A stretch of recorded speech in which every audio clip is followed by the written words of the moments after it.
Choice here. Thank you so much for joining me again for another session of Choice Spirit. It's windy, y'all. It's windy.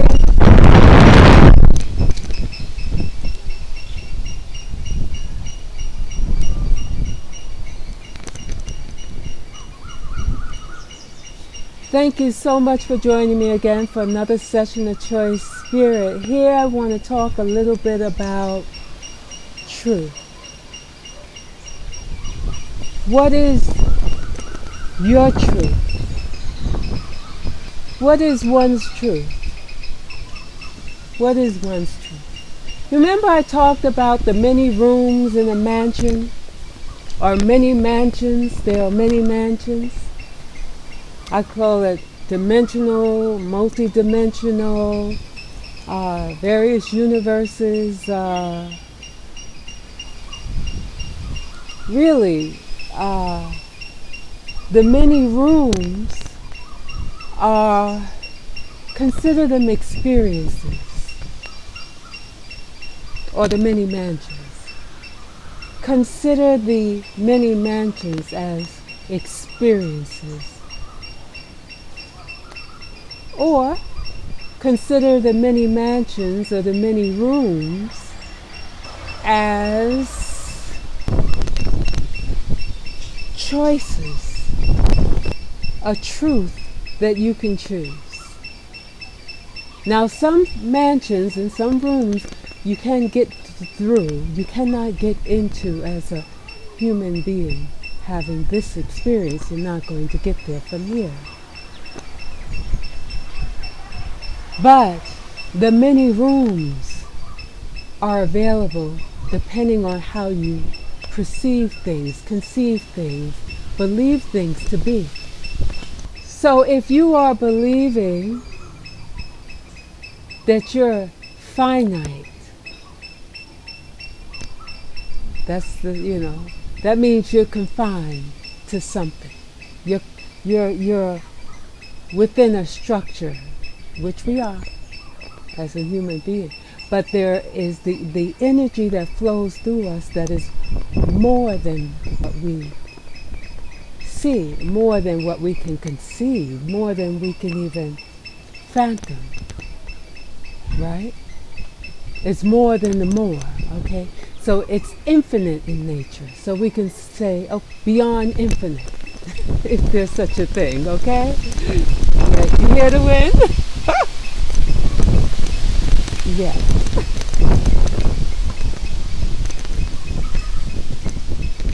So, let's just put it this way. There's many points of view. And consider those various rooms, dimensional, parallel universes, or whatever you want to call them, are just simply different points of view. And so when we think in terms of truth, depending on where a person is, their point of view, to them that's their truth. That's their reality. But if they take on, let's do this. If they attempt to understand where someone else is coming from, if they call themselves walking a mile in someone else's shoes, of course it depends on the size of the shoe and whether or not the shoes are worn out. But really, when someone attempts to understand someone else's point of view, what they are doing is stepping into someone else's world. Okay? Someone else's truth, if you will, in order to truly connect and understand where that person is coming from, though they will not fully get it, but they will get a glimpse into where this person is, how this person is seeing a situation or a condition. So that is like walking into a room and checking out what's in the room. But you're not really trying to stay there or connect to it or become a part of it. You're just peeking in, quick look, and then you're stepping out. So we can make something our truth.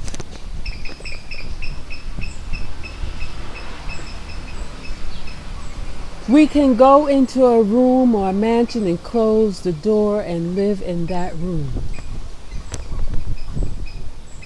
I once heard I read something where they said there was a man that lived in a building, and his whole life he lived in the building on the first floor in an apartment.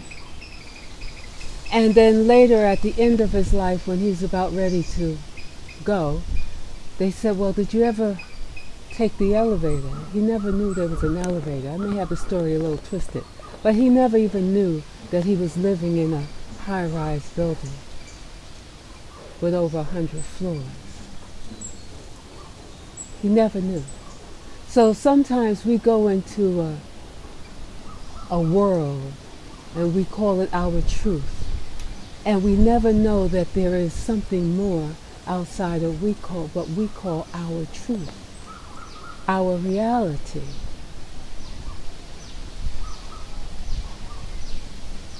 There was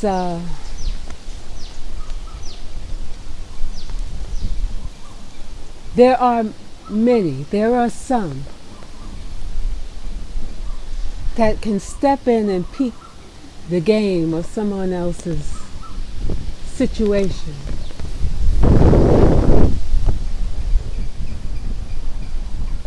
And it not be their truth. And they know it's not their truth. So a lot of things that I speak about on these videos, it's not coming out of my belief that it's my reality. It's me peeking into various rooms and seeing different things and knowing in order for that thing to exist, there has to be a mass, there has to be some energy attached to that thing. In order for anything to take form, there has to be some energy put to it. There has to be some attention that's given to it. Otherwise, it could not thrive. It cannot be. Doesn't mean that it can't be conceived, but for it to seem manifested as a reality, that means a lot of energy is given to it. A lot of people caught up in it. I like to say mass psychosis sometimes because we get caught up in the delusion. We become delusional, about the illusion. Yes. So we go into a room and we get stuck. We believe it. Because that's what, it's like there's an advertisement. Like a marketing campaign going on. Advertising and pushing a narrative. And everyone that likes the idea of it or doesn't know that they don't have anything going on for themselves that they're really focused on, that has their energy full time, they'll give some of their energy to that. And then that becomes more and more and more and more, and before you know it, it begins to suck everyone in.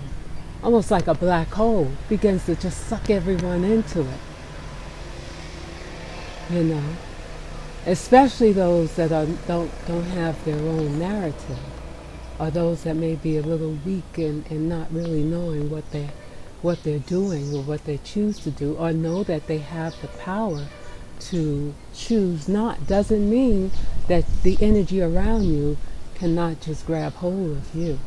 It just means that you have to have a bigger dream. You have to make yours massive. So it just has to be massive,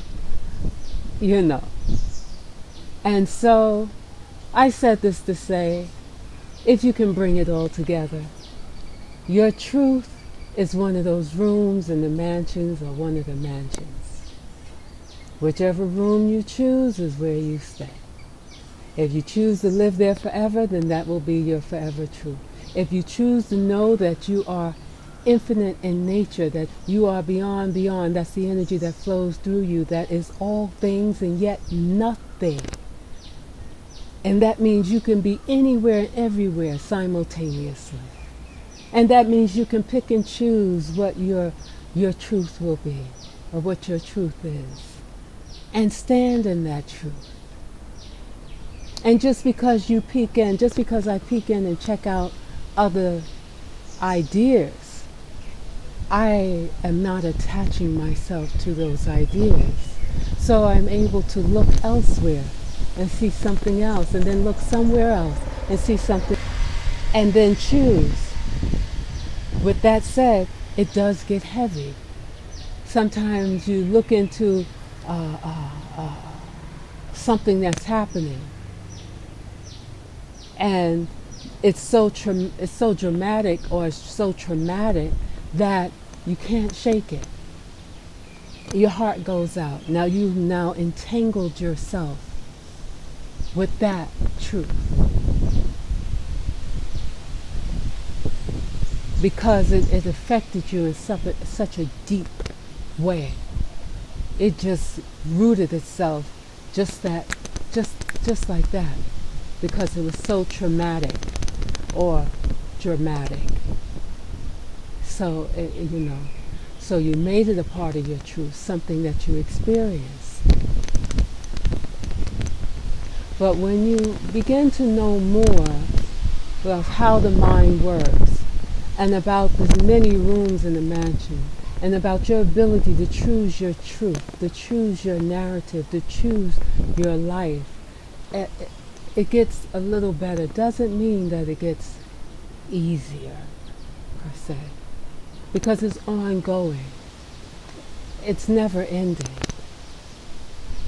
So you will hop around from one truth to the next truth, to the next truth, to the next truth. Various experiences, various rooms. But, well, with that said, when you can go into that space of nothingness, that quiet space of nothingness, you withdraw from all of those stories and narratives and believed truths.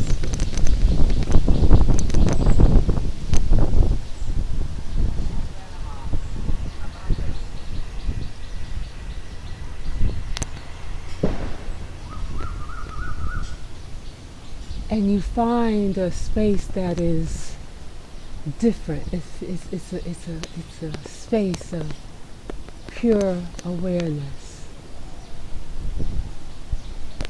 pure consciousness, that open thing. But anyway, more on this later. I hope you can pull this message together. Your truth is whatever you make it, and it is your choice. Because no one can do your perceptions, your conceptions, the ideas that come through you, the thoughts that come through you, what you make of those thoughts.